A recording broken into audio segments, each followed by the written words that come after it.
In terms of price and quality, I think this TV is right where you want to be.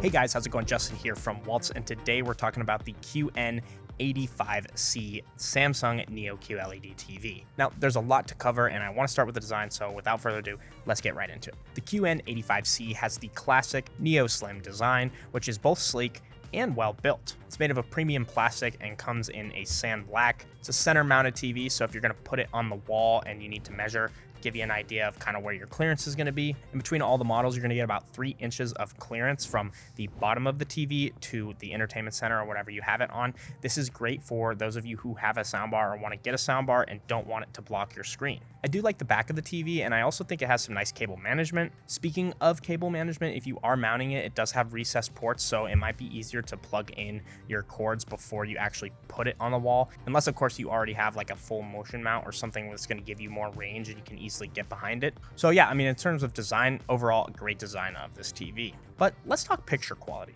The QN85C is a NEO-QLED 4K smart TV, and it's got a fully backlit panel, which is going to really help with that brightness and contrast. Not to mention, it also has the neural quantum processor with 4K upscaling, and if you're not familiar with upscaling, essentially what upscaling does is it takes a lower quality image, let's say 1080p, scales it up to a 4K, and with all the mixing pixels, it just predicts what would be there if it was filmed in 4K, so it just sharpens up those lower resolution images or video, and it's overall a feature that you definitely want to have on your TV. It also has Neo Quantum HDR, which is going to help produce a more colorful, accurate, brighter, just overall better picture. But I think a bigger bonus to this TV is something like the viewing angles because of that backlit panel. If you're in a room where you're going to have people viewing the TV from multiple different angles, not just straight on, then this might be the TV for you. Or if you have a lot of light, it will definitely do a good job of deflecting that light. Oh, and if you guys are enjoying the video, make sure to leave a like and subscribe.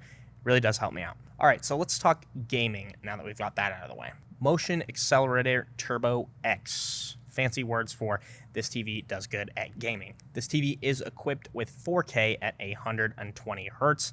And because it's also backlit, you're definitely going to get a really awesome gaming experience. Yes, there's TVs out there that might do a slightly better job, but not more than you're going to notice, and also not for the same price. Another cool feature, if you're someone who doesn't have an Xbox or PlayStation, you actually get Samsung's Game Hub, which is not completely new, but it is a couple years old, and essentially what you can do with this is connect a Bluetooth controller to your TV and stream games through your TV directly without an Xbox. It's over the cloud, so it's not 4K at 120 Hertz, but if you're a casual gamer and you just want to be able to play on your living room TV and not in your gaming room or whatever your situation is, you just have that option to casually game on this TV. And that's going to be a part of the operating system that's built into the new Samsung TVs. This is the Tizen operating system. Been around for a while. I really like the way it works and how smooth it is. I'll be honest, when they first released it, I wasn't a huge fan, but it's grown on me over the years, and I think they've done a good job at just updating things and,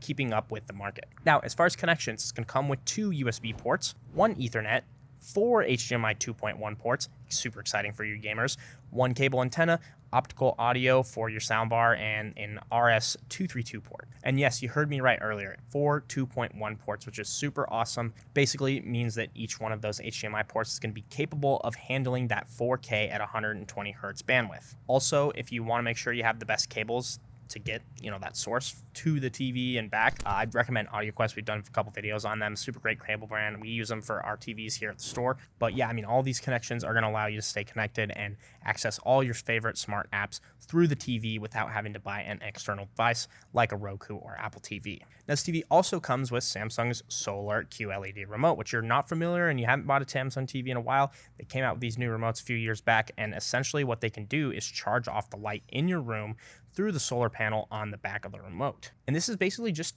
to eliminate the need for batteries, right? Reduce waste. And, it's obviously not the best for everybody out there. If you're someone in a basement or no light in your room ever, this might not work very well for you. And, they thought of that.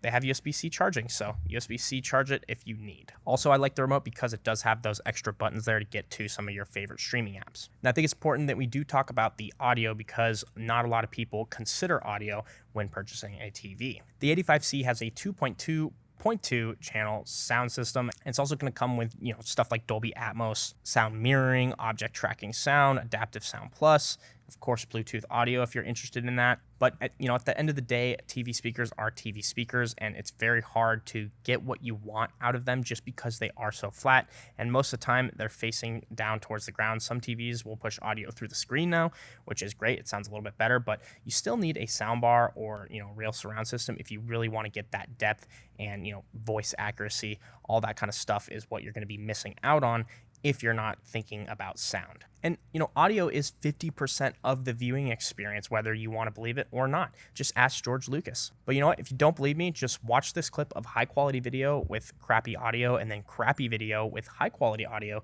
and you tell me which one is more bearable. So this is an example of amazing video quality with terrible audio quality. Let's switch and see what sounds better. Now our video quality has decreased, but our audio quality has gone through the roof, major improvements. What do you guys think? So yeah, audio isn't something people typically think of, but if you have a super nice looking picture and then you're underwhelmed with a poor performing audio performance, you're just gonna overall, be disappointed. And yes, the TVs cost a lot of money, but they cost a lot less than they did 10 years ago when the speakers were built in. And by built in, I mean the actual speakers that were on the sides of the TVs. So, if your next question is, well, Justin, what soundbar should I get?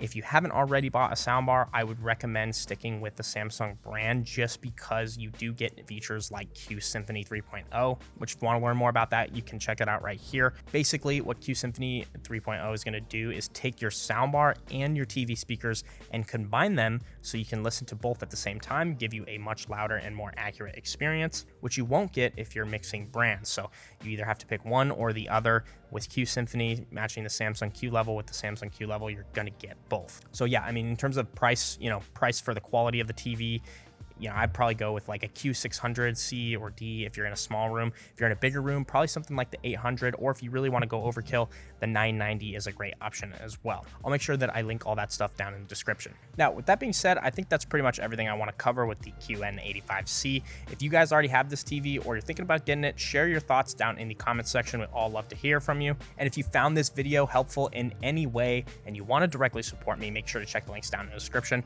Really do appreciate your support. As always, if you guys enjoyed the video, leave a like and subscribe, and we'll see you guys in the next one. Thank you guys so much for making it to the end of the video. If this is a product that you're interested, make sure to email me at youtube@walts so I can get you a special YouTube discount. If you haven't already, subscribe for more videos like these, and we'll see you in the next one.